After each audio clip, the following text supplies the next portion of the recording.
દાવાની વચ્ચે શહેરમાં પાણીનો પોકાર। મનપાએ 3 મહિનામાં પાણીના 1368 ટેન્કર દોડાવ્યા। ભાવનગર મહાનગરપાલિકાના વોટર વર્ક્સ વિભાગ દ્વારા સબસલામતના દાવા કરવામાં આવે છે, પરંતુ કેટલાક વિસ્તારમાં પાણી સમસ્યા યથાવત હોવાનું સામે આવી રહ્યું છે, જેના કારણે 3 મહિનામાં મનપાના ફિલ્ટર વિભાગે આશરે 1368 પાણીના ટેન્કર દોડાવ્યા હતા અને લોકોને પાણી પૂરું પાડ્યું હતું। માર્ચથી મે માસ દરમિયાન પાણીની માંગમાં વધારો થતા ફરિયાદો ઊભી થઈ।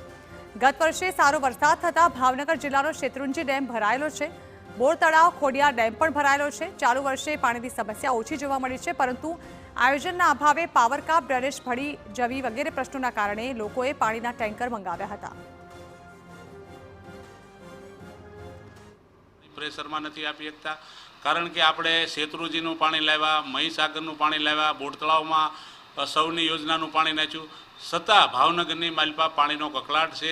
અત્યારે ચોમાસું જો વહેલું થાય તો કોઈ સવાલ નથી, પણ જો લંબાય તો ભાવનગરની પાણી માટે એટલી બધી તકલીફ ઊભી થવાની છે કે ન પૂછો વાત।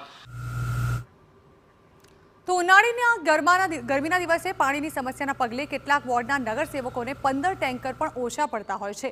તેથી મેયર અથવા સ્ટેન્ડિંગ કમિટીના ચેરમેનને રજૂઆત કરવામાં આવતી હોય છે, કે જો કે આ અંગે સ્ટેન્ડિંગ કમિટીના ચેરમેને જણાવ્યું કે નવી લાઇન અપડેટ થતી હોવાથી પાણીની અછત સર્જાઈ હતી, પરંતુ ટેન્કર્સ મોકલીને પણ સમસ્યા ઉકેલવાનો પ્રયત્ન કર્યો છે।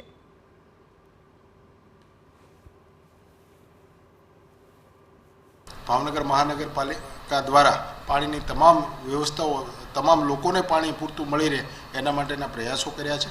આગામી દિવસોમાં હવે લગભગ 20 દિવસમાં ચોમાસું બેસવાનું છે, ત્યારે ટેન્કરના માધ્યમથી પણ જ્યાં અપડેટ થઈ રહ્યું છે, જ્યાં પાણી પુરવઠો કોઈ કારણસર અનિયમિત બન્યો હોય અથવા કોઈ ફોલ્ટ આવ્યો હોય તો ટેન્કરના માધ્યમથી પણ પાણી પહોંચાડી રહ્યા છે। દરેક નગરસેવકોને 15-15થી વધારે ટેન્કરોની જોગવાઈ કરવામાં આવી છે અને જ્યાં જરૂર પડે ત્યાં વધારે પણ ટેન્કરો આપી રહ્યા છીએ।